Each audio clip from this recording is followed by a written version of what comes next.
Hello friends, good morning and welcome to mechanical tutor. मैं दिलीप कुमार आज आपको पढ़ाऊंगा थर्मोडायनेमिक्स और जिसमें हमारा लेक्चर नंबर 4 है। और आज हम पढ़ेंगे एनर्जी एंड एनर्जी इंटरेक्शन के बारे में। According to thermodynamics point of view के अकॉर्डिंग क्या क्या एनर्जी यूजफुल हैं, किस तरह से एनर्जी इंटरेक्शन हो सकता है, वो सारी चीज़ें हम देखने वाले हैं। क्लियर है ना? जिसमें कि एनर्जी इंटरेक्शन अगर हमारा हो रहा है तो 3 तरीके से होता है। उसको हम बोलते हैं energy interaction, mode of energy interaction via 3 methods.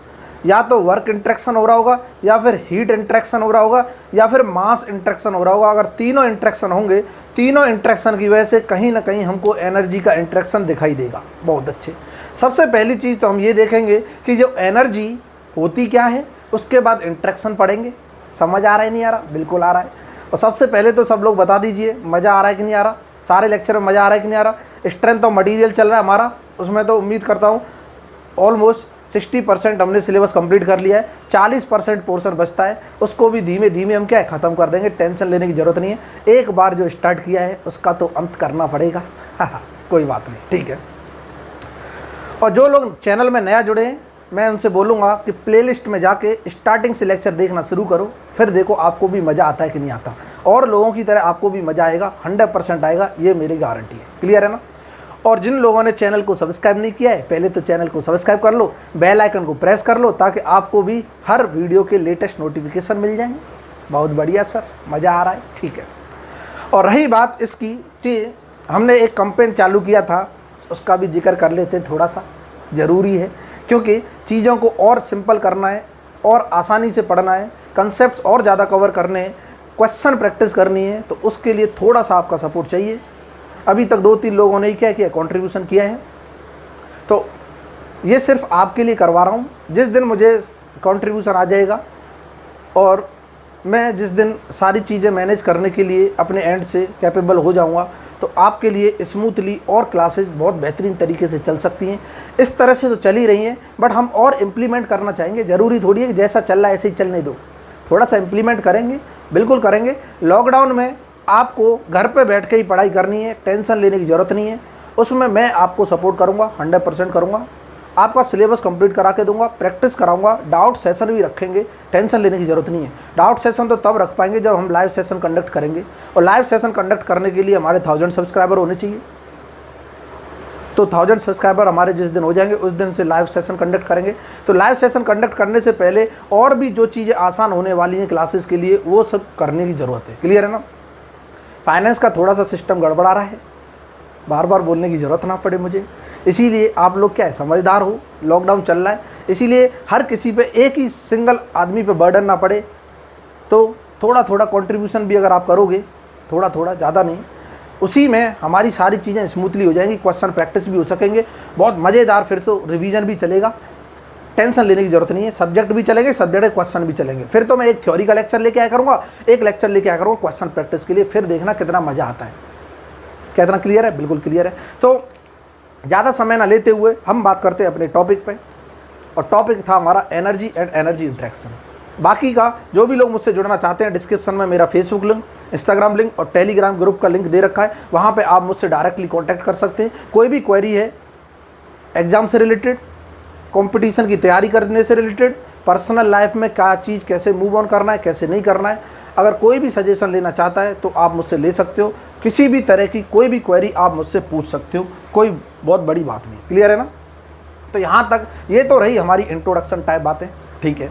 हम बात करते हैं काम की बातें। काम की बातें क्या है सर? हमको निकालना है पेपर।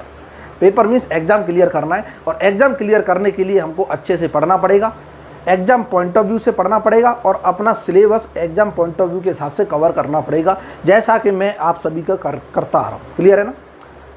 उम्मीद करता हूँ जितना भी मैं कराऊंगा ऑलमोस्ट आपका 90 to 95% सारी चीज़ें कवर करा दूंगा। भूला भटका 2-1 आध टॉपिक अगर रह जाए तो मैं कुछ कह नहीं सकता।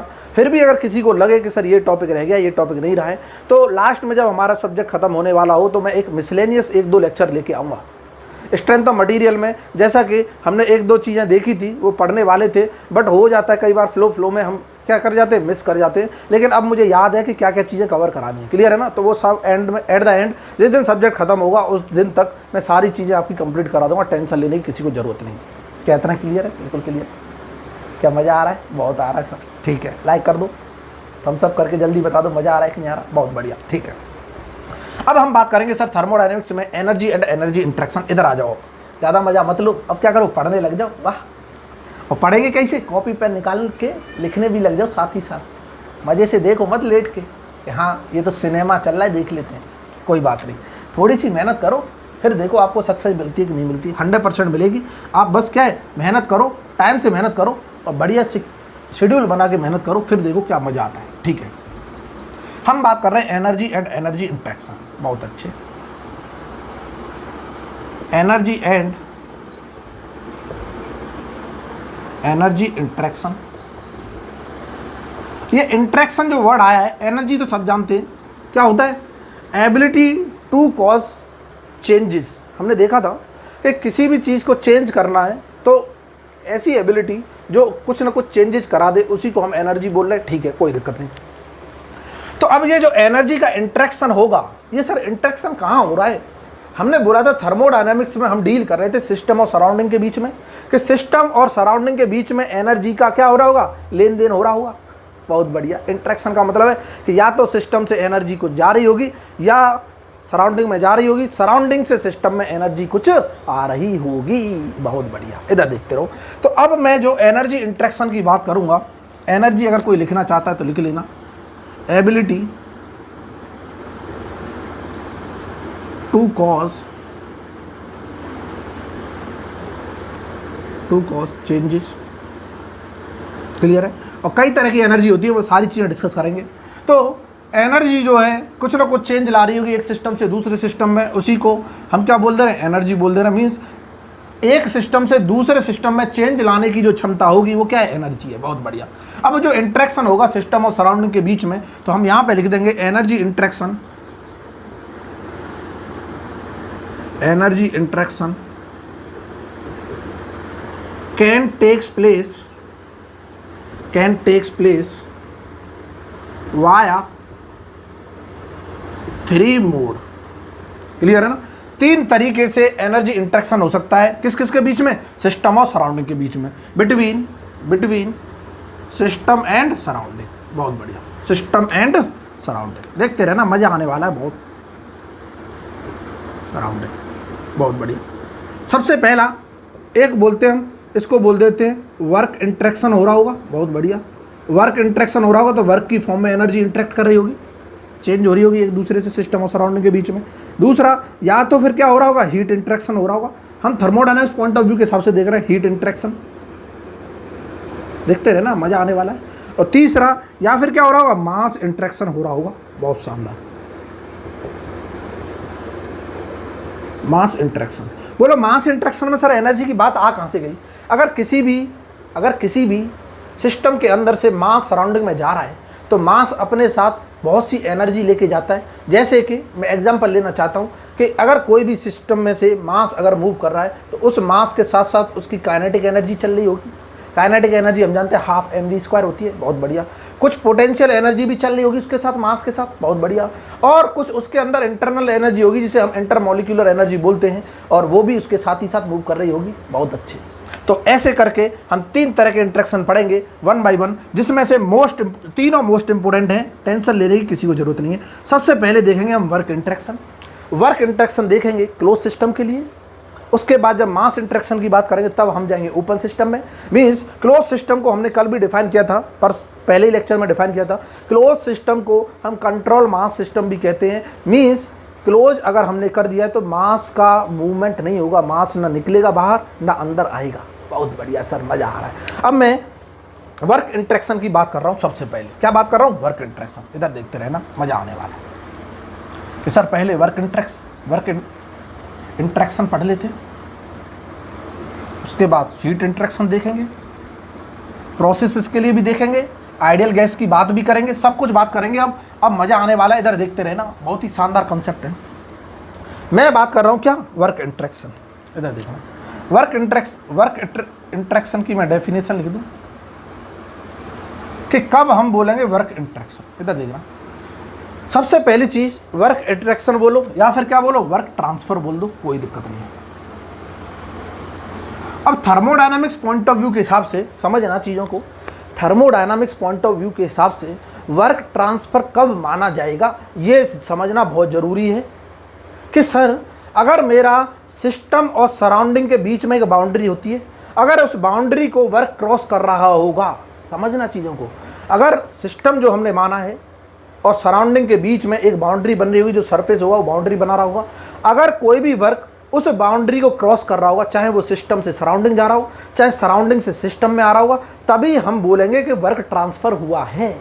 मीन्स बाउंड्री को क्रॉस करना चाहिए सिस्टम और सराउंडिंग के बीच में।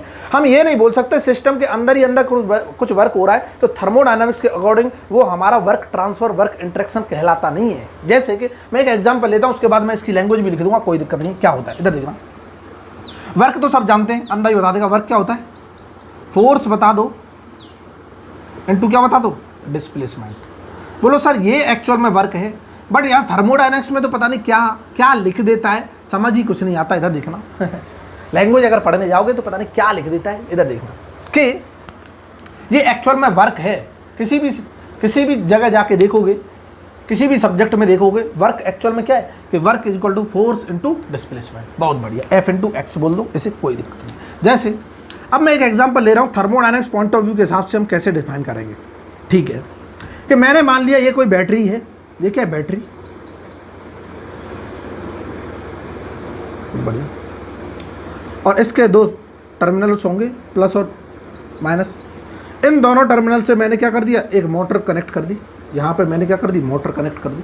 बहुत बढ़िया, शानदार। ये क्या है, मोटर चल रही होगी, इलेक्ट्रिक मोटर है। और ये जो मोटर है यहाँ पे कुछ शाफ्ट लगा होगा, बिल्कुल लगा होगा, है कि नहीं लगा, शाफ्ट लगा है। ये शाफ्ट घूम रहा होगा और इस शाफ्ट से मैंने कुछ वेट लटका दिया। क्या लटका दिया, वेट लटका दिया। ये क्या है हमारा वेट, W। क्या इतना क्लियर है? ठीक है। अब यहाँ पर डिपेंड करेगा हम सिस्टम क्या मान रहे हैं। इधर देखना कि अगर ये बैटरी से मोटर चलेगी, मोटर घूमेगी, वेट क्या करेगा, राइज और लिफ्ट करे, मतलब राइज करेगा या फिर नीचे जाएगा। ठीक है, अगर ये वेट राइज कर रहा है इसका मतलब ये हुआ कि इसका कुछ फोर्स है, ग्रेविटेशनल फोर्स, बिल्कुल ठीक है। और ये फोर्स कुछ ना कुछ डिस्टेंस से मूव कर रहा है, इसका मतलब फोर्स इनटू डिस्प्लेसमेंट, कुछ ना कुछ वर्क हो रहा होगा, बिल्कुल ठीक है, कोई बात नहीं। ठीक है, अगर मैं बोलता हूँ यहाँ पर मैं 3 कंडीशन देखूँगा, इधर देखते रहना, कि मैंने इस पूरे को सिस्टम मान लिया। पहली बात तो मैंने क्या किया, इस पूरे को सिस्टम मान लिया, जितना भी चीज़ें दिखाई दे रही हैं इसको मैंने सिस्टम मान लिया, कि मीन्स मैं इस पूरे की स्टडी कर रहा हूँ एक साथ। बहुत बढ़िया, तो ये हमारी बाउंड्री हो जाएगी। इस बाउंड्री को मैंने ए बाउंड्री बोल दिया। ठीक है, मतलब ये ए सिस्टम की बात हो रही है, ये पूरी चीज़ें सिस्टम के अंदर है। क्या सिस्टम से बाहर कुछ भी वर्क हुआ है? अगर ये पूरा सिस्टम है अंदर, इधर क्या होगा, सराउंडिंग होगी। बहुत बढ़िया, क्या होगी, सराउंडिंग। देखते रहना, मज़ा आने वाला है। क्या सिस्टम और सराउंडिंग को कोई भी वर्क क्रॉस किया है?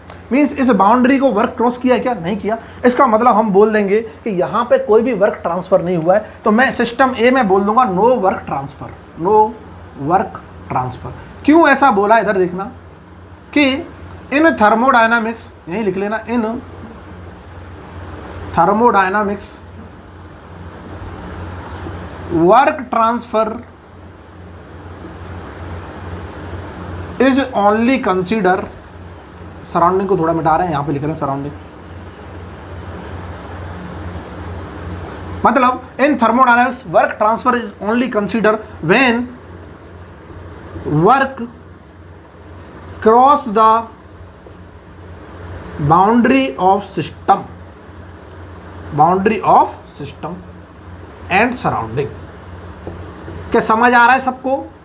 सर बहुत अच्छे से समझ आ रहा है। अब भी समझ नहीं आ रहा है तो कुछ नहीं कर सकते, बहुत आराम से पढ़ रहे हैं, टेंशन लेने की ज़रूरत नहीं। अब हमारा यहाँ से सब्जेक्ट स्टार्ट हो गया, बहुत अच्छे तरीके से पढ़ेंगे। कि मैंने बोला है कि अगर वर्क ट्रांसफ़र की मैं बात कर रहा हूँ तो सिस्टम और सराउंडिंग के बीच में कुछ ना कुछ वर्क ट्रांसफ़र होना चाहिए, तभी हम थर्मोडायनामिक्स में कंसिडर करेंगे कि वर्क ट्रांसफ़र हो रहा है। लो ठीक है सर, बहुत बढ़िया। दूसरा क्या है, इधर देखते रहना। अगर मैं सिस्टम इसको मानता, बहुत अच्छा, अब सिस्टम में क्या मान रहा हूँ, अब मैंने सिस्टम इसको मान लिया, बस लो, मतलब बैटरी और मोटर को ओनली सिस्टम माना है। बहुत बढ़िया। तो इसके बाहर यहाँ से देखोगे तो कुछ ना कुछ बाहर जो जा रहा है, तो ये क्या है, वर्क है। वर्क क्या है, वर्क ये क्या काम कर रहा है, ये लिफ्ट कर रहा है वेट को, लिफ्ट द वेट,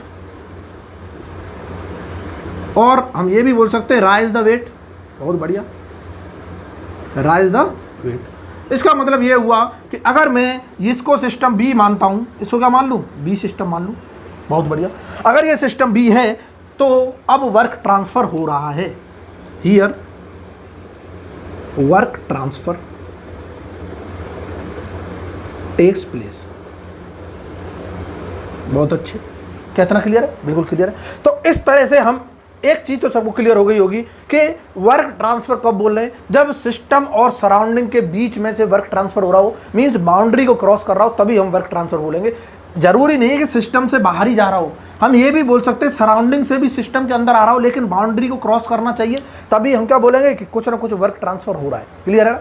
तो ये जो चीज़ हमने एग्जांपल में बताई है, इसको डिफाइन अगर करना है थर्मोडायनामिक्स पॉइंट ऑफ व्यू के हिसाब से, तो वर्क ट्रांसफर को कैसे डिफाइन करते हैं, इधर देखो, मैं डेफिनेशन लिख देता हूँ डायरेक्टली, इधर देखते हैं। ये हमारी थर्मोडायनामिक्स के अकॉर्डिंग वर्क ट्रांसफर की डेफिनेशन, वर्क इंटरेक्शन की, मीन्स इधर देख लो, work is set to be done by the system, system के द्वारा वर्क कब कहा जाएगा, if the entire effect of the system on the surrounding can be converted into rising of the weight, though weight may not be actually right. इसका मतलब ये हुआ कि एंटायर इफेक्ट सिस्टम के द्वारा सराउंडिंग पे कुछ न कुछ वेट उठाने का काम कर रहा होगा, और ऐसे केसेस को हम क्या बोलेंगे, वर्क बोलेंगे। जैसे मैंने अभी एग्जांपल बताया कि सिस्टम से बाहर जब सराउंडिंग में मैं देख रहा था तो कुछ न कुछ वेट लिफ्ट कर रहा था मोटर की हेल्प से, और उसी को मैं बोला था वर्क अब ट्रांसफर हुआ है या फिर वर्क इंटरेक्शन हुआ है सिस्टम और सराउंडिंग के बीच में।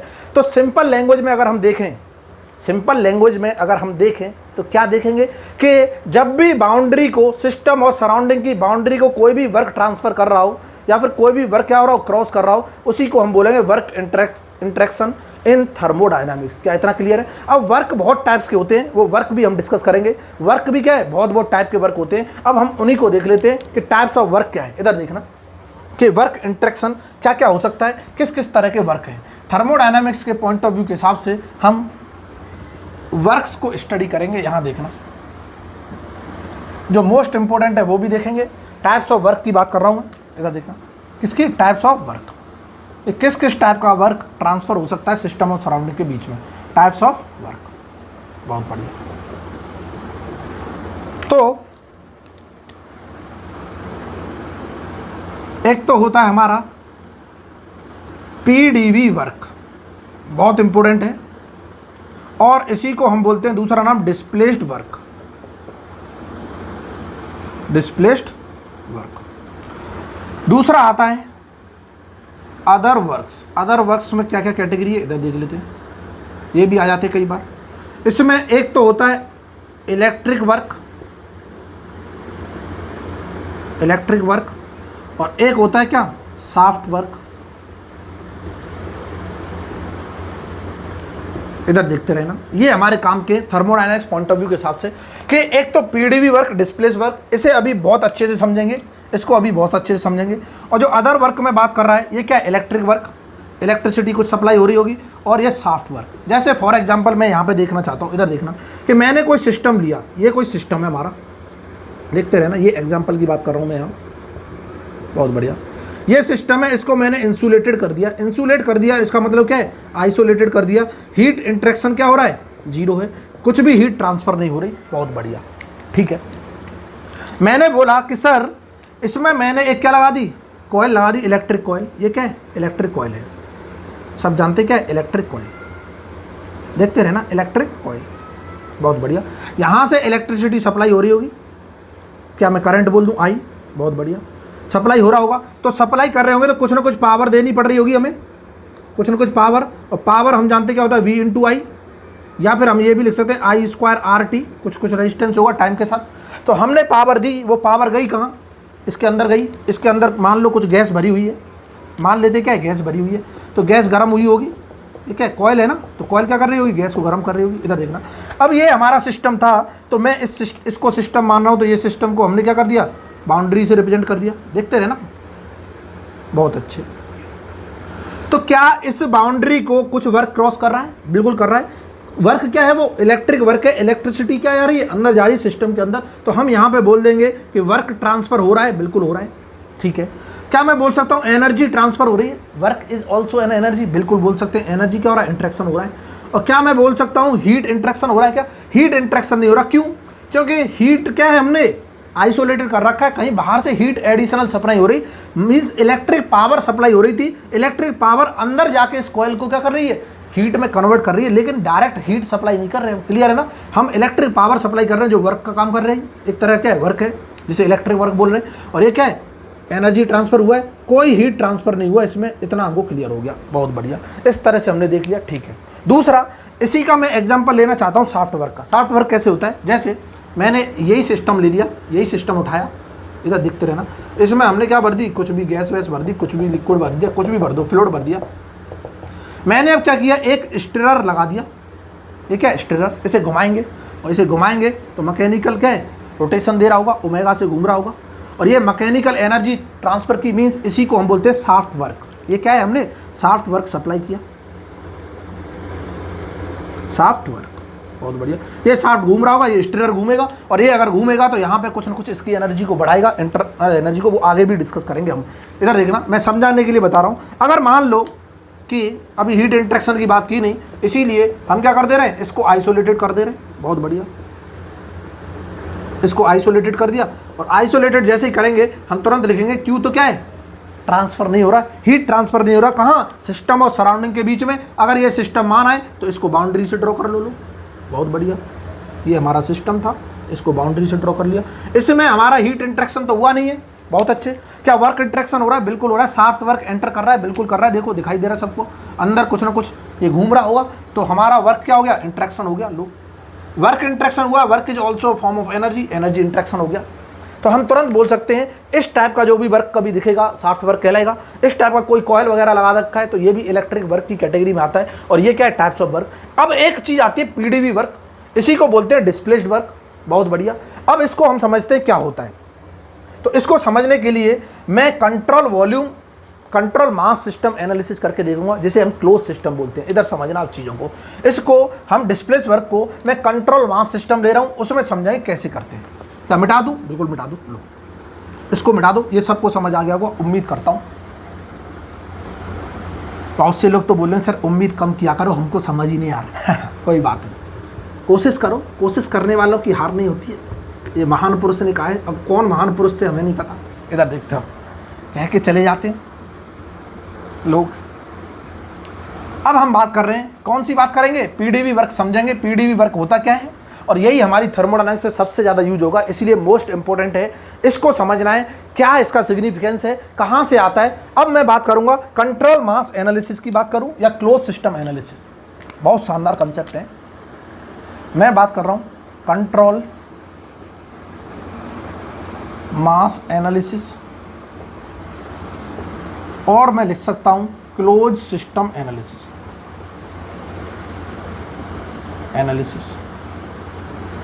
तो इसकी जो एनालिसिस करेंगे, यहीं से हम देखेंगे पीडीवी वर्क। क्या देखेंगे, पीडीवी वर्क, और इसी का दूसरा नाम है डिस्प्लेस्ड वर्क। बहुत शानदार कंसेप्ट है। इसी एनालिसिस से हम देखने वाले हैं पीडीवी वर्क और डिस्प्लेस्ड वर्क। बहुत बढ़िया। लो सर, सबसे पहली चीज़ इधर देखना कि मैं अब क्लोज सिस्टम बना रहा हूँ। लो बनाओ।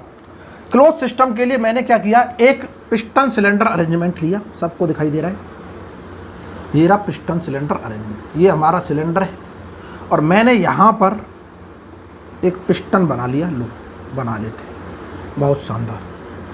और इसको पोजीशन बोल दी मैंने 1 पोजीशन, इनिशियल पोजीशन। यहाँ पे एक पिस्टन है, इसके अंदर मैंने क्या भर दी, लाल गैस। लाल गैस मतलब बहुत गर्म गैस है, हीट अप दे रही है। बहुत बढ़िया।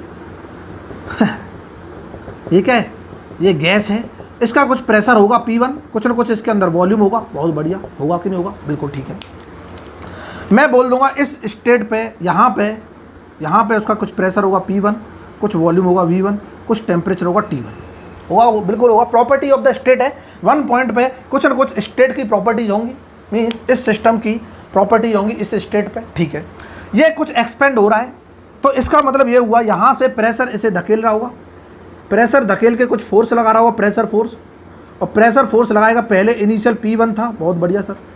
और ये प्रेशर धीमे धीमे इसको धकेल रहा है, एक साथ नहीं धकेल रहा। अब यहाँ पे हम अजम्पशन लेंगे कि हम मान रहे हैं बिल्कुल धीमे धीमे जा रहा है, और अगर बिल्कुल धीमे जा रहा है, इन्फाइनाइटली स्लोली जा रहा है, तो हर पॉइंट पे प्रेशर यूनिफॉर्म होगा कि नहीं होगा? क्यों? क्योंकि मैकेनिकल इक्विलिब्रियम करने के लिए फोर्सेज बैलेंस होने चाहिए, बिल्कुल होने चाहिए। और हम बोल रहे हैं अगर मैं इसको इनफाइनाइट स्लोली मूव कराता हूं, और इनफाइनाइट स्लोली जो प्रोसेस होती थी उसे क्वासी स्टैटिक बोल रहे थे, और अगर इसमें कोई भी फ्रिक्शन नहीं है तो क्वासी स्टैटिक प्रोसेस ही विदाउट फ्रिक्शन क्या कहलाती थी? Reversible process. ये एक अजम्पशन हमने लिया है, अभी यहाँ पे लिख देंगे। लो, एक अजम्पशन हमने ले लिया, अजम्पशन है, याद रखना ये, और अजम्पशन लेके स्टडी कर रहे हैं, और ये अजम्पशन ही क्या होंगे? सदा चलते रहेंगे। हमने अजम्पशन लिया क्वासी स्टैटिक प्रोसेस है, और क्या है? इसी को हम रिवर्सिबल भी बोल रहे हैं, रिवर्सिबल प्रोसेस। बहुत बढ़िया है। इसका मतलब ये हुआ प्रेशर जो होगा वो क्या होगा? यूनिफॉर्म होगा इक्विलिब्रियम मेंटेन करने के लिए। बहुत अच्छे। तो हम बोल देंगे ये जो प्रेशर है P, ये हर पॉइंट पे यूनिफॉर्म मूव कर रहा होगा। स्टार्टिंग में मान लो P1 है, और मूव करते करते हर एक पॉइंट पे यूनिफॉर्म होगा, तो फाइनल प्रेशर क्या हो जाएगा? P2 हो जाएगा। बोलो सर P1 क्यों नहीं रहा? क्योंकि धीमे धीमे ही चेंज हो रहा है ना। मतलब मैं इस पॉइंट को इस पॉइंट के साथ देख रहा हूँ तब यूनिफॉर्म है, इस पॉइंट को अगले पॉइंट के साथ देखूंगा तब यूनिफॉर्म होगा, इस पॉइंट को इस अगले पॉइंट के साथ देखूंगा तब यूनिफॉर्म होगा। धीमे धीमे चेंज हो रहा है, और एक फाइनल पॉइंट पर चला जाएगा। और फाइनल पॉइंट मान लिया मैंने, क्या है? यहाँ पे आ गया। ये पिस्टन एक्सपेंड होके कहाँ आ गया? यहाँ आ गया। बहुत शानदार, दिखाई दे रहा है सबको डेड से। और ये रहा हमारा पिस्टन। इसको पोजीशन को बोल दूंगा 2, और यहाँ पे कुछ प्रेशर हो जाएगा P2, वॉल्यूम अंदाज बता देगा बढ़ गया V2, और कुछ टेम्परेचर होगा T2। क्या इतना क्लियर है? बिल्कुल क्लियर है। ठीक है, इसका मतलब ये हुआ ये धीमे धीमे मूव किया, तो बीच में अगर मैं एक क्या लेता हूँ, मैं बात कर रहा हूँ यहाँ से लेके यहाँ तक पूरा जो है कुछ ना कुछ चेंज इन वॉल्यूम हो गया। मैं बोल दूंगा V2 माइनस V1, या फिर मैं डिस्प्लेसमेंट की बात करूँ, क्या आ गई? X2 माइनस X1 आ गई। बहुत बढ़िया। इतना डिस्प्लेसमेंट हुआ कि नहीं हुआ? इसका कुछ एरिया होगा पिस्टन का, मैं बोल दिया एरिया ये है, तो कितना वॉल्यूम आ गया? Area into X2 minus X1, इतना वॉल्यूम का चेंज हो गया जब ये पिस्टन मूव कर रहा था। बहुत बढ़िया। अब मैं इसकी प्रॉपर्टी डायग्राम भी बनाना चाहता हूँ, P इंटू V। इधर देखते रहना, प्रॉपर्टी डायग्राम लो, ये P और V, ये प्रॉपर्टी डायग्राम बनाएंगे। यहाँ पे प्रेशर होगा, बहुत अच्छे। यहाँ पे क्या होगा? वॉल्यूम होगा। बहुत बढ़िया। ये अंदाज बता देगा वॉल्यूम यहाँ ज़्यादा है, तो हमने यहाँ V2 ले लिया। यहाँ क्या ले लिया? V2 ले लिया, वॉल्यूम 2। ये वॉल्यूम का कर्व है, और यहाँ पे V1 था, तो यहाँ पे हमने क्या ले लिया? V1 ले लिया। बहुत अच्छा। क्या इतना क्लियर है? कुछ यहाँ पे प्रेशर ज़्यादा रहा होगा, फिर एक्सपेंड हो गया, प्रेशर कम हो गया। यहाँ पे प्रेशर P1 ले लिया, और यहाँ पे कहीं प्रेशर P2 कम हो गया। ये प्रेशर क्या है? P1, देखते रहना। और ये प्रेशर क्या है हमारा? P2। थोड़ा सा नीचे और ले लो, कोई दिक्कत नहीं। और कुछ भी प्रोसेस जा रही होगी है, तो प्रोसेस क्या है? रिवर्सिबल। अभी हम वैसे ही ड्रॉ कर दे रहे हैं, हमें नहीं पता ऐसे कैसे कर्व होगी, क्या होगी, हम बस ऐसे ही ड्रॉ कर रहे हैं कि ये तो 1 से लेके कहाँ तक गया? 2 तक गया, और ये प्रोसेस रिवर्सिबल है, इसीलिए मैंने कंप्लीट लाइन से ड्रॉ किया है। और यहाँ पे जो प्रोसेस आ रहा है, ये प्रेशर जो आ रहा है P2 है, और यहाँ पे जो वॉल्यूम आ रहा है ये क्या है? V1, और ये वॉल्यूम क्या है? V2। क्या इतना क्लियर है? ये कुछ प्रोसेस हमने बना दी, हमें नहीं पता ये कर्व होगी, स्ट्रेट लाइन होगी, बस मैंने ड्रॉ कर दी। इसको समझेंगे कौन सी प्रोसेस है, कैसे बनती है, कैसे ड्रॉ करते हैं, इनको आगे हम समझेंगे। अभी हम बस क्या कर रहे हैं? वर्क निकालना चाहते हैं। इधर देखना कि अगर मैं बात करता हूं कि यहां से लेके यहां तक जब ये मूवमेंट हो रहा था नहीं हो रहा था पिस्टन, तो कुछ मैंने बोल दिया dx मूव किया, यहां से यहां तक डिस्टेंस मूव किया dx, ठीक है। और यूनिफॉर्म प्रेशर था, तो मैं बोल दूंगा P प्रेशर लग रहा है। बहुत बढ़िया। तो हम सिंपल में ये लिख सकता हूं कि अगर मैं स्मॉल एलिमेंट का मतलब स्मॉल चेंज का वर्क निकालना चाहता हूं, स्मॉल चेंज ऑफ पिस्टन, तो क्या वर्क हुआ होगा? तो dw होगा। बिल्कुल होगा सर, होगा कि नहीं होगा? स्मॉल चेंज के लिए मतलब थोड़ा सा चेंज किया तो dw वर्क होगा। dw वर्क क्या होता है सर? फोर्स बता दो इनटू डिस्प्लेसमेंट बता दो, dx स्मॉल चेंज का डिस्प्लेसमेंट हुआ होगा। बहुत अच्छे। ये जो फोर्स आया कहाँ से सर? फोर्स प्रेशर की वजह से आया होगा। मैं लिख दूंगा फोर्स इक्वल टू होता है प्रेशर इनटू एरिया। क्यों? हम जानते हैं प्रेशर फोर्स जो होगा, फोर्स प्रेशर की वजह से जो आएगा वो क्या होगा? प्रेशर बता दो और कितने एरिया में लग रहा है वो बता दो, पर यूनिट एरिया। तो एरिया क्या होगा? ये पिस्टन का जो एरिया होगा उसी में तो प्रेशर लग रहा है। बिल्कुल लग रहा है सर। तो यहाँ से हमारे पास क्या आ जाएगा? ये तो प्रेशर का फॉर्मूला लिख दिया ना हमने। ये किसका लिख दिया? प्रेशर का फॉर्मूला लिख दिया। प्रेशर क्या होता है? प्रेशर फोर्स बता दो, force pressure per unit area. तो यहाँ से फोर्स की वैल्यू आ जाएगी प्रेशर इंटू एरिया। क्या इतना क्लियर है? बिल्कुल क्लियर है। तो यहाँ पे मैंने रिप्लेस कर दिया pressure into area into D x, और ये क्या चल रहा है? D W. बहुत अच्छे। क्या मैं एरिया इंटू डी एक्स को मैं बोल सकता हूँ, ये क्या है? Area into D x, area into D x length क्या हो जाएगा? डी वी हो जाएगा। बहुत बढ़िया। क्या मैं बोल दूँ जो डी डब्ल्यू है वो क्या आ गया? पी इंटू डी वी आ गया। मीन्स अब इसी को हम बोल रहे हैं पी डी वी वर्क। इसी का दूसरा नाम क्या है? P D V work. बहुत अच्छे। और इसका दूसरा नाम ये भी है डिस्प्लेस्ड वर्क। देखते रहे ना, डिस्प्लेस्ड वर्क। लेकिन ये स्मॉल चेंज के लिए निकला है। क्या निकला है? स्मॉल चेंज के लिए। हमें टोटल चाहिए। टोटल चाहने के लिए क्या मैं 1 से 2 तक इंटीग्रेट कर दूं? जहां से पिस्टन स्टार्ट हुआ है, जहां तक गया है वहां तक इसे इंटीग्रेट कर दो, हमें मिल जाएगा। तो टोटल वर्क अगर मैं चाहता हूं तो W चाहता हूं तो W क्या होगा? Integration of D W equal to integration of P into D we.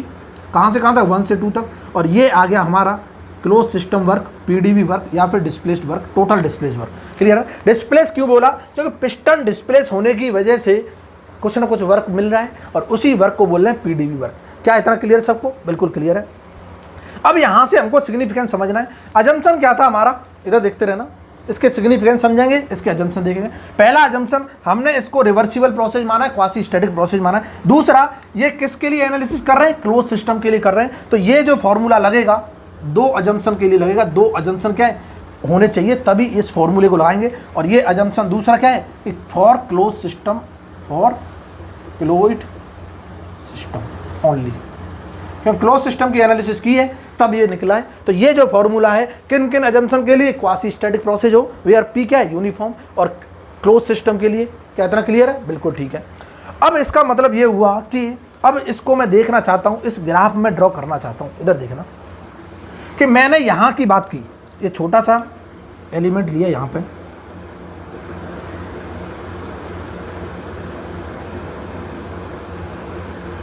Clear है?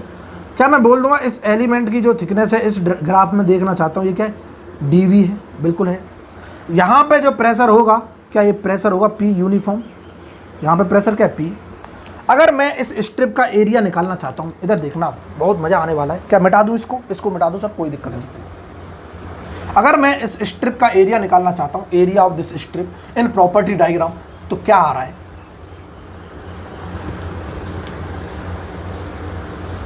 Area of strip, area of strip in PV diagram बोल दूं, प्रॉपर्टी डायग्राम है PV diagram, pressure volume diagram. तो ये एरिया क्या है? इधर देखना, तो ये एरिया डी ए होगा, क्योंकि ये क्या है? स्ट्रिप का है, डी ए। तो क्या होता है सब जानते हैं। अगर मैं जैसे फॉर एग्जांपल मैं अगर ये कोई मैं कर्व खींच रहा हूँ, इस कर्व के नीचे का एरिया निकालना चाहता हूँ, ये इस स्ट्रिप का चुन्नू सा एरिया, यहाँ से यहाँ तक टोटल एरिया निकालना चाहता हूँ। ये पॉइंट हमने 1 बोल दिया, ये पॉइंट क्या बोल दिया? 2 बोल दिया। मीन्स इस कर्व का टोटल नीचे का एरिया निकालना चाहता हूँ। तो पहले एक स्ट्रिप मान लो dx, और यहाँ तक कोई डिस्टेंस होगी y, और मैं तुरंत बोल दूंगा जो dA होगा वो क्या होगा? y into D x. क्यों? क्योंकि ये रेक्टेंगुलर स्ट्रिप बन रही है, और रेक्टेंगुलर स्ट्रिप का एरिया क्या होता है? Length into width. मीन्स अगर इसको मैं विड्थ मान रहा हूँ, उसको हाइट मान रहा हूँ, तो दोनों का मल्टीप्लाई कर दूँ। ये y हाइट है, ये dx है। लेकिन ये स्ट्रिप का है, टोटल एरिया चाहिए, टोटल एरिया इस कर्व के नीचे का। तो क्या हो जाएगा? इंटीग्रेशन कर दो y इंटू डी एक्स। बहुत बढ़िया। क्या इतना क्लियर? इंटीग्रेशन कर दो y इंटू डी एक्स, हम टोटल एरिया निकाल देंगे। और ये कहाँ से आ रहा है? मैथमेटिक्स से आ रहा है, कुछ भी नहीं करना। सिमिलरली मैं जब यहाँ पे बात करूँगा, ये भी एक रेक्टेंगुलर स्ट्रिप दिखाई दे रही है, इसका एरिया जानूंगा तो इसकी एक डायमेंशन डी है और एक डायमेंशन क्या है? पी है। वाई डायमेंशन पी है और एक्स डायमेंशन क्या है? डी। तो मैं लिख सकता हूँ यहाँ से पीवी डायग्राम में जो भी एरिया होगा वो क्या होगा? पी इंटू डी होगा स्ट्रिप का। टोटल एरिया की बात करता हूँ, area under curve, total area, total area under curve इन पीवी डायग्राम, पीवी डायग्राम क्या बता रहा है? इधर देखना, हम तुरंत लिख देंगे कि इंटीग्रेशन ऑफ डी ए कर दो, क्या हो जाएगा? Integration of P D V. कहाँ से कहाँ तक? 1 से लेके 2 तक। क्या ये फॉर्मूला वर्क के लिए नहीं निकला? बहुत अच्छे, इधर देखते रहना। इसी को हम बोल लेते क्या है? ये वर्क है। यही क्या था? P D V work. बहुत शानदार। इसी को हम बोल लेते क्या? ये वर्क, वर्क डन। क्या इतना क्लियर है? तो मैं तुरंत बोल दूंगा कि area under PV, area under the curve on PV diagram क्या रिप्रेजेंट कर रहा है? Work done. Total work done. Clear है ना? इधर देख लेना, क्या मैं लिख सकता हूँ नोट करके, note area under the curve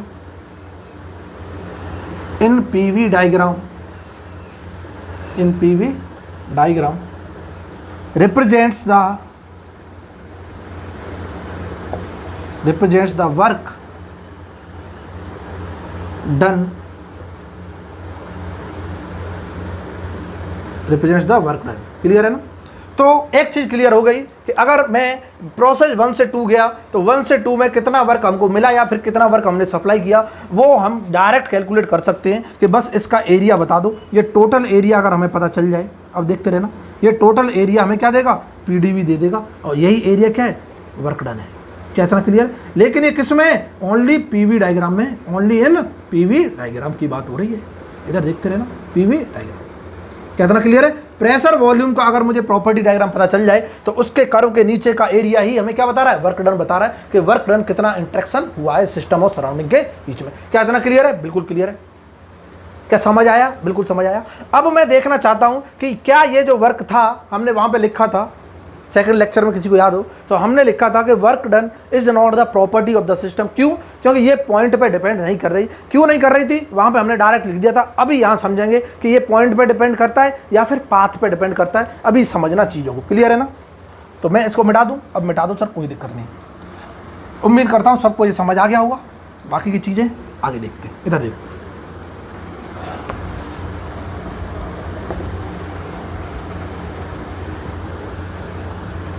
बहुत लोगों को लग रहा होगा कि ये सब चीज़ें पढ़ी हुई हैं, बट पूरा लेक्चर देखा करो। यहाँ से क्वेश्चन बनते हैं और 100% बनते हैं। छोटे छोटे कंसेप्ट क्या है, मिस हो जाते हैं।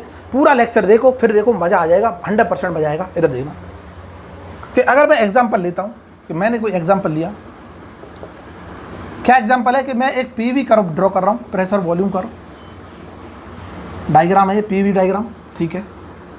इस पर मैं 2 कर्व ड्रॉ कर रहा हूँ, देखते रहना। यहाँ से 1 स्टेट से मैं 2 स्टेट जा रहा हूँ, तो 2 प्रोसेस से जाऊँगा। वो 2 प्रोसेस क्या है, इधर देखना। एक प्रोसेस तो ये ब्लैक वाली है, सबको नज़र आ रही है, कुछ इस तरह से लिया मैं। दूसरा मैं 1 से 2 जाना चाहता हूँ तो ब्लू से चला जाऊँ, तो चला गया। क्लियर है ना? बहुत अच्छे। अगर इस प्रोसेस को मैं बोलता हूँ, ये क्या है, ए प्रोसेस थी, इसको मैंने बोल दिया बी प्रोसेस। क्या इतना क्लियर है? अब मुझे चाहिए कि जब मैं इस ए प्रोसेस से जा रहा हूँ तब कितना वर्क था, वर्क ट्रांसफर हुआ था, वर्क इंटरेक्शन हुआ था। जब मैं बी से गया कितना वर्क इंटरेक्शन हुआ। तो अंदाज बता देगा सर इसके नीचे का एरिया बता दो, कर्व के नीचे का एरिया, वर्क इंटरेक्शन बता रहा हूँ। लो मैंने एरिया ड्रॉ कर दिया। क्या बी कर्व के नीचे का एरिया इतना हुआ? ब्लू से ड्रॉ कर रहे हैं इसीलिए। ये जो बी कर्व है उसके नीचे का एरिया ये क्या है, ये है। बहुत बढ़िया। तो क्या मैं लिख सकता हूँ कि वर्क ऑफ प्रोसेस 1B2 जो है क्या है, एरिया बता दो इसके नीचे का 1B2 का। बहुत अच्छे। कहता क्लियर है? ठीक है। अगर मैं चाहता हूँ वर्क ऑफ इस प्रोसेस का 1A2 प्रोसेस का, क्या मैं बोल सकता हूँ, रेड वाले से देखना, रेड वाले से क्या ये पूरा एरिया हुआ, ये देखो नीचे तक जा रहा है। क्लियर है ना? ये रेड से जो ड्रॉ किया है, हम तुरंत बोल देंगे कि एरिया बता दो किसका, 1A2 कर्व के नीचे का, अंडर तक। क्लियर है ना? क्या अन्ना भी बता देगा कि वर्क ऑफ एरिया ऑफ, अगर मैं बात करता हूँ area of 1A2 is greater than क्या, एरिया ऑफ 1B2। बहुत बढ़िया। और अगर एरिया ग्रेटर देन है तो वर्क भी क्या होगा, ग्रेटर देन होगा। Work of 1A2 is greater than क्या है, वर्क ऑफ 1B2। कितना क्लियर है? मीन्स ए प्रोसेस का जो वर्क है बी प्रोसेस के वर्क से क्या है, ज़्यादा है। बहुत अच्छे। इसका मतलब स्टेट पॉइंट सेम थे, पॉइंट इनिशियल और final points are same, but work are different because of process are different. Clear है ना? इसका मतलब अब हमको एक चीज़ क्लियर हो गई कि यहाँ पे जो वर्क है पॉइंट पे डिपेंड नहीं कर रहा। पॉइंट तो इनिशियल पॉइंट तो सेम है ना, initial and final points are same, but path क्या है, डिफरेंट है। तो हम बोल देंगे work is a path function. क्या इतना क्लियर है? मीन्स यहाँ पे बोल दूंगा हियर, क्या here initial and final points are same, initial and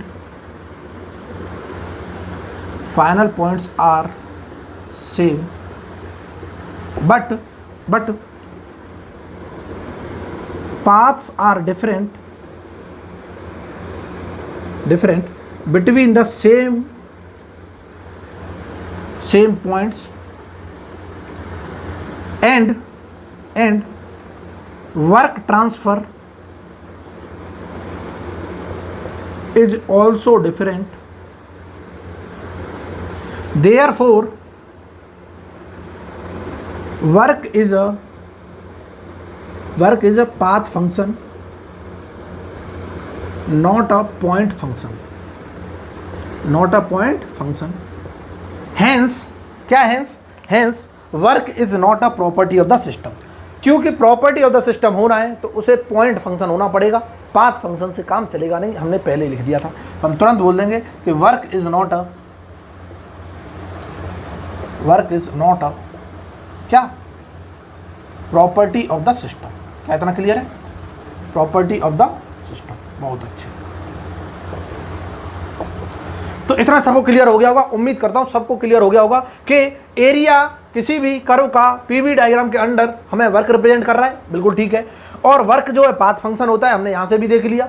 और अगर ये वर्क पाथ फंक्शन है तो ये पॉइंट पे तो डिपेंड कर नहीं रहा, तो ये प्रॉपर्टी ऑफ द सिस्टम भी नहीं है, बहुत अच्छे। तो अब जितने भी पॉइंट हमने देखे इन सारे पॉइंट को एक बार लिख लेते हैं। Important points regarding to work interaction हम लिख लेते हैं। क्लियर है ना? इसको मिटा दूं? बिल्कुल मिटा दूं सर। इंपॉर्टेंट पॉइंट्स देख लेते हैं, फिर हम हर प्रोसेस का वर्क निकाल के देखेंगे कि हर एक प्रोसेस के लिए वर्क क्या होता है, कैसे निकालते हैं, वो सारी चीज़ें अभी कैलकुलेट करेंगे, टेंशन लेने की जरूरत नहीं। इधर देखना,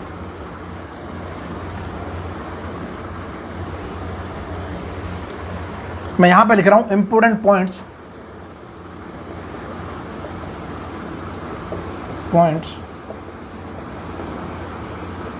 रिगार्डिंग टू वर्क। इधर देखना, सबसे पहला पॉइंट क्या है जो हमने देखा था उसमें कि area under the PV curve, area under the curve on PV diagram represent the work done by the curve बोल दो, प्रोसेस बोल दो, कोई दिक्कत नहीं। क्लियर है ना कि जो भी प्रोसेस के अंडर का जो एरिया होगा पीवी डायग्राम में, वो क्या कर रहा होगा? वर्क डन रिप्रेजेंट कर रहा होगा, बहुत अच्छे। दूसरा, work is a path function,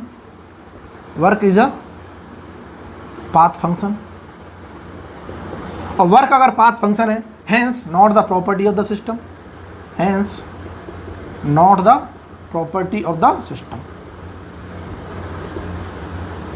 clear है? एक साथ लिख लो पॉइंट, ये ऑब्जेक्टिव में काम आएंगे। जो एसएससी जेईई वगैरह की तैयारी कर रहे हैं, यही इंपॉर्टेंट है, वो प्रूफ वगैरह इंपॉर्टेंट नहीं है, फिर भी मैंने प्रूफ करके बता दिया है, चीज़ें सबको क्लियर हो रही होंगी। ये इंपॉर्टेंट पॉइंट्स हैं, नोट करके लिख लिया करो ऐसे पॉइंट्स को कि एक बार जब एग्जाम से पहले इन सारे पॉइंट्स को क्या है पढ़ के जाना है, ताकि यहाँ से ऑब्जेक्टिव क्वेश्चन बनते हैं। क्लियर है ना? इधर देखना, तीसरा पॉइंट क्या है कि work is a inexact differential. Work is inexact differential, हमने पहले भी देखा था ये शायद, बहुत बढ़िया। इनएग्जैक्ट डिफरेंशियल मतलब अगर मैं डी डब्ल्यू लिखना चाहता हूँ तो डी डब्ल्यू ना लिख के अब हम डेल डब्ल्यू लिखेंगे, क्योंकि एग्जैक्ट नहीं है। एग्जैक्ट होता तब डी लेते हैं, ये क्या है? इनएग्जैक्ट है, तो इनएग्जैक्ट में क्या है? हम कंप्लीट डी नहीं लिख सकते, तो हम लिखेंगे अब डेल डब्ल्यू इक्वल टू, हमेशा याद रखना जो भी इनएग्जैक्ट डिफरेंशियल है उन्हें डेल ऑपरेटर से सिंबल से रिप्रेजेंट करते हैं। इसको भी कई बार क्वेश्चन को पूछ लेते हैं, किसमें? इंटरव्यू वगैरह में, कि ये डी डब्ल्यू लिखा जाएगा डेल डब्ल्यू। अगर डेल डब्ल्यू लिखा जाएगा तो क्यों लिखा जाएगा? और हम तुरंत बोल देंगे क्योंकि ये वर्क जो है पाथ पे डिपेंड कर रहा है, और ये पाथ पे अगर डिपेंड कर रहा है तो इनएग्जैक्ट डिफरेंशियल है, और इनएग्जैक्ट डिफरेंशियल को हम कंप्लीट डी से रिप्रेजेंट नहीं करते, तो हम तुरंत लिख देंगे ये क्या आएगा? पीडीवी। बहुत अच्छे, ये हमारा इंटीग्रेशन था। मैं इसको ये नहीं लिख सकता कि डेल डब्ल्यू इक्वल टू, मैं ऐसे नहीं लिख सकता W2 माइनस W1, और ये क्या है? गलत है, तो इसीलिए क्या है मैंने लिख दिया, इसी को बोलते हैं इनएग्जैक्ट डिफरेंशियल। क्या इतना क्लियर है? बिल्कुल क्लियर है। हम एग्जैक्ट डिफरेंशियल ये होता है, अगर मैं D W equal to W2 minus W1 लिख देता, तो क्या ये फील नहीं हो रहा कि अगर मैं W2 माइनस W1 लिख देता तो ये तो फाइनल पॉइंट बता दो बस, 2 पॉइंट और 1 पॉइंट, हमें तुरंत वर्क मिल जाएगा? क्या ऐसा हो रहा था क्या? फाइनल पॉइंट दो प्रोसेस के लिए सेम थे, फिर भी वर्क डिफरेंट आ रहा था, फिर तो ये क्या हो जाता? पॉइंट फंक्शन हो जाता ना। समझ आ गई माँ? बिल्कुल ठीक है। चौथा पॉइंट क्या है? इधर देखना, ये हो गया। चौथा पॉइंट क्या है? फोर्थ पॉइंट लिखेंगे हम क्या कि work is a boundary phenomena. Boundary phenomena क्या मतलब है इसका कि वर्क हम तभी डिफाइन करेंगे जब बाउंड्री को क्रॉस कर रहा हो, means that is work will be defined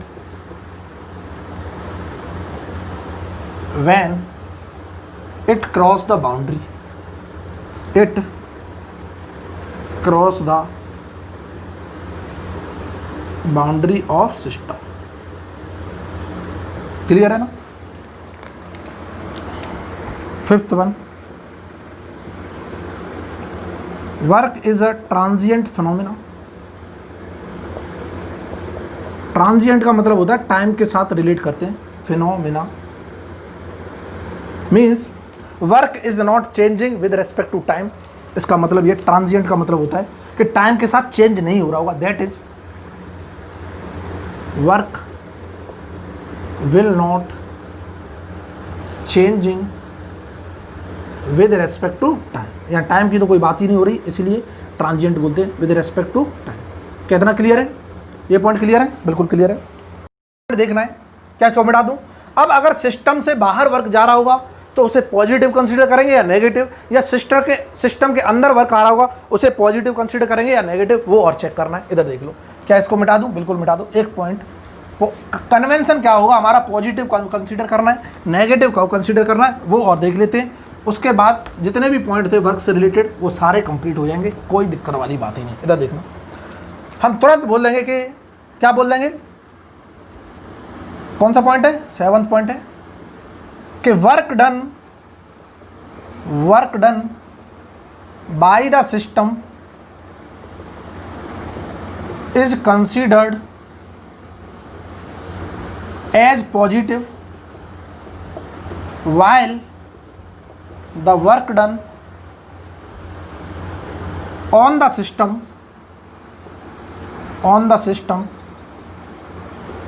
is negative। और ये मोस्ट इंपॉर्टेंट है, मीन्स बाय द सिस्टम का मतलब क्या है कि सिस्टम कुछ वर्क कर रहा होगा, सिस्टम कुछ वर्क कर रहा होगा तब पॉजिटिव कंसीडर करेंगे, और अगर सिस्टम पे वर्क हो रहा होगा, इसका मतलब है ऑन द सिस्टम, कि सिस्टम पे वर्क हो रहा है कहीं बाहर से आके, तब उसको क्या बोलेंगे, नेगेटिव कंसीडर करेंगे। और ये साइन कन्वेंशन बहुत इंपॉर्टेंट है, ऑब्जेक्टिव पॉइंट ऑफ व्यू के हिसाब से क्वेश्चन करने के लिए बहुत ज़्यादा इंपॉर्टेंट है। जब मैं क्वेश्चन करना सिखाऊंगा तब यहीं पर लोग गलती कर जाते हैं। क्या इतना क्लियर है, बिल्कुल क्लियर है। तो हमने देख लिया क्लोज सिस्टम एनालिसिस, देख लिया आज, क्या देख लिया, क्लोज सिस्टम एनालिसिस देख लिया। उसके बाद हमने पीवी वर्क देख लिया, पीडीवी वर्क देख लिया, और डिस्प्लेस्ड वर्क देख लिया, इतनी चीज़ें देख ली। इसके बाद हम देखेंगे कि वेरियस प्रोसेसेस के लिए वर्क होता क्या है, कि डिफरेंट प्रोसेस, जैसे प्रोसेस क्या क्या होती हैं, पहले उन्हें देखेंगे। उन प्रोसेसेस के बाद उन प्रोसेस के लिए अगर हमें वर्क निकालना है तो वर्क क्या होगा, वर्क इंटरेक्शन बता दो। तो ये अगली क्लास में देखेंगे। उम्मीद करता हूँ सबको चीज़ें समझ आई होंगी, क्लियर है ना, सबको चीज़ें समझ आ गई होंगी। और अगर समझ आ गई तो वाकई में क्या करो, थम्स अप करो, लाइक करो, कमेंट भी कर दिया करो, हाँ सब कुछ बढ़िया चल रहा है। अगर कोई प्रॉब्लम है वो भी बता दो कि सर ऐसे नहीं मज़ा आ रहा, कैसे मज़ा आएगा। दूसरी चीज़ मैं आपके हित के लिए बोल रहा हूँ कि थोड़ा बहुत कंट्रीब्यूट करो। मैं अब चाहता हूँ इसको क्या करूँ, थोड़ा इंप्लीमेंट करूँ। अब मुझे बार बार चीज़ें मिटा के लिखनी पड़ती हैं, क्वेश्चन मैं करा नहीं पा रहा, तो मुझे भी फीलिंग नहीं आ रही है, पढ़ाने जैसा फीलिंग नहीं आ रहा है। क्योंकि ऑफलाइन क्लास में तो हम क्वेश्चन डिस्कस कर लेते हैं, वहाँ पे क्वेश्चन लिखा देते हैं बोल के, टाइम पर्याप्त होता है, सब कुछ बढ़िया है। पर ऑनलाइन में क्या है, ऑनलाइन में बोरिंग फील होता है लोगों को, मैं भी समझ सकता हूँ ये चीज़ तो, बट बोरिंग फील ना हो उसके लिए हमें इंटरेक्शन करना बहुत ज़रूरी है। इंटरेक्शन करने के लिए हमको चीज़ों को इम्प्लीमेंट करना पड़ेगा। तो उम्मीद करता हूँ सब लोग समझेंगे इस चीज़ को और थोड़ा बहुत कंट्रीब्यूट करेंगे। थोड़े बहुत से कुछ नहीं हो जाता। बहुत से लोग तो क्या सोच रहे होंगे, फ्री में जब तक चल रहा है चलने दो, जिस दिन बंद हो जाए कोई बात नहीं, कहीं और ढूंढ लेंगे। अगर थिंकिंग है तो हम कल से ही बंद कर देते, कमेंट करके बता दो, क्लियर है ना। हम देखो पसीना बहाते हैं यहाँ पे, मेहनत कर रहे हैं किसके लिए, जो लोग वाकई में पढ़ना चाहते हैं, जिन लोगों को वाकई में मेरा सब कुछ समझ आ रहा है, उन लोगों के लिए मैं मेहनत कर रहा हूँ, बिल्कुल कर रहा हूँ, ठीक है। और बहुत से ऐसे लोग होंगे जिनके पास अभी तक कंटेंट पहुँच नहीं पा रहा है, बट वो कंटेंट कैसे पहुँचेगा, आपके थ्रू पहुँचेगा। आप शेयर करोगे, चीज़ों को ज़्यादा से ज़्यादा शेयर करोगे तो कुछ ऐसे भी लोग होंगे जो कहीं कोचिंग अफोर्ड नहीं कर पा रहे हैं, कोई पैसे अफोर्ड नहीं कर पा रहे हैं, तो उनको फ्री में चीज़ें सुविधाएँ प्रोवाइड हो जाएंगी। अगर आपका फाइनेंशियल कंडीशन ठीक है और इसमें फाइनेंशियल कंडीशन वाली बात ही नहीं है। लोग अगर लॉकडाउन खुला होता तो ऐसे ही 500 रुपये की मूवी दिखाते हैं हर सैटरडे संडे, क्लियर है ना। 500 रुपये की मूवी खर्च कर दी, घूमने चले गए, पिकनिक मनाने चले गए, 1000-2000 खर्च कर दिए, क्लियर है ना। तो यहाँ कैरियर से रिलेटेड बात हो रही है और यहाँ पर तुम्हारे लिए सारी चीज़ें कराई जा रही हैं। मैं अपनी पॉकेट गर्म करने के लिए कुछ नहीं कर रहा, क्लियर है ना। अगर मुझे वाकई में अगर पैसा कमाने का वो होता लालच तो मैं फ़ीस कंडीशन रख देता। जो भी बच्चे मुझसे जुड़े हुए हैं मैं फिर भी फ़ीस कंडीशन रखता, तब भी लोग पे कर देते, क्लियर है ना। तो इसीलिए मैं फ्री ऑफ कॉस्ट सारे सब्जेक्ट पढ़ाने के लिए तैयार हो गया हूँ। बस थोड़ा सा कंट्रीब्यूट करो ताकि मैं सारी चीज़ों को जुटा पाऊँ, क्लियर है ना। और यहाँ फिर मुझे भी मज़ा आए पढ़ाने में, मुझे भी मोटिवेशन सा फील हो ताकि मैं लोगों से इंटरेक्ट करूँ। अभी तो क्या कैमरे के सामने बोल के चले गए, कुछ पता ही नहीं चल रहा हो क्या रहा है, समझ आ रही है ना बात। तो इसीलिए इस तरह से फिर मज़ा नहीं आता है और जब तक मज़ा हमको भी नहीं आएगा तब तक तुमको भी नहीं आ सकता। ये तो क्या है 100% श्योर है, ठीक है। तो उम्मीद करूँगा सब लोगों को समझ आ रही होंगी चीज़ें। बाकी के लोग थोड़ा सा सपोर्ट करो। 2-3 लोगों का कंट्रीब्यूशन आया, जिन्होंने कंट्रीब्यूशन किया बहुत अच्छी बात है और उनके लिए चीज़ें और बेटर होंगी, टेंशन लेने की ज़रूरत नहीं है। मैं धीमे धीमे सारे सब्जेक्ट कंप्लीट कराऊंगा। कुछ लोग सिविल इंजीनियरिंग के होंगे जो क्या है सॉम पढ़ रहे होंगे, वो सोच रहे होंगे सर हमारे तो सब्जेक्ट कॉमन ही नहीं, हम क्यों कंट्रीब्यूट करें। अगर आपसे हो पाता है तो और लोगों के लिए कर लो, थोड़ा सा हेल्प करना बहुत ज़रूरी होता है। मैंने सोच लिया कि मैं उन लोगों की हेल्प करूंगा जिनको फ्री में एजुकेशन प्रोवाइड नहीं हो पाती। मैं भी तो अपने एंड से हेल्प कर रहा हूँ ना, आप भी लोग हेल्प करोगे तभी तो चीज़ें सिस्टम इंप्लीमेंट होता है। इसी तरह से सिस्टम इंप्लीमेंट होगा, क्लियर है ना। तो अगर थोड़ा बहुत आप हेल्प कर दोगे तो जो लोग वाकई में अफोर्ड नहीं कर पा रहे हैं उनको क्या चीज़ें आराम से चीज़ें सुविधाएँ प्रोवाइड हो जाएंगी और हर चीज़ क्या अवेलेबल हो जाएगी, क्लियर है ना। तो क्वेश्चन वगैरह भी प्रैक्टिस हो जाएगा। तो आज के लिए इतना ही बहुत है, बाकी सब लोग समझदार हैं। फिर कल मिलते हैं सुबह 9 बजे स्ट्रेंथ ऑफ मटेरियल के साथ, 10 बजे थर्मोडायनेमिक्स के साथ और फिर मज़ा आएगा। ऐसे ही पढ़ते रहेंगे। लेक्चर धीमे धीमे मैं बढ़ाता जाऊँगा। टाइम पीरियड जैसा कि फील हो रहा होगा, सबने फील कर लिया होगा, बढ़ा दिया है। अब जैसे जैसे धीमे धीमे मैं लेक्चर हो सकता है एक सब्जेक्ट के 2 लेक्चर अपलोड करने लग जाऊँ तो 3-3, 4-4 लेक्चर भी अपलोड हो जाएंगे। मैं अभी लेक्चर रिकॉर्ड कर रहा हूँ ताकि मैं एक साथ इनको क्या कर सकूँ, अपलोड कर सकूँ, क्लियर है ना। अभी टेंशन नहीं लेना। ब्रेक इसीलिए मैंने अभी तक नहीं किया, 1 आध दिन भले ब्रेक हो गया वो अर्जेंट के कारण, कहीं जाना आना पड़ गया इसलिए, ठीक है। बाकी क्लासेस कंटिन्यू चल रही हैं। जिस दिन से मैंने ओपन किया चैनल एक भी दिन छुट्टी नहीं ली, ना संडे ना सैटरडे ना फ्राइडे ना कुछ, क्लियर है ना। तो कंटिन्यू मैं मेहनत कर रहा हूँ और किसके लिए कर रहा हूँ, आपके लिए कर रहा हूँ कि आप लोग सक्सेस पा सको, आप लोग एग्जाम क्लियर कर सको। कोई सा भी एग्जाम के लिए पढ़ो, टेक्निकल सिलेबस क्या सबके लिए सेम है, कॉमन है। तो एसएससी जेई, गेट का, इंजीनियर सर्विस का या फिर पीएसयू या फिर सेमेस्टर एग्जाम की भी कोई तैयारी करना चाहता है जिसकी री लगी हुई है या फिर बैक लग जाती है सब्जेक्ट में, यहाँ से अब कोई बैक नहीं लगी, कंसेप्ट को सीखो और यहाँ से टॉप करने लग जाओ कि सब लोग, क्लियर है ना। तो आज के लिए इतना ही बहुत है, ठीक है। कल मिलते हैं, टाटा बाय बाय, थैंक यू।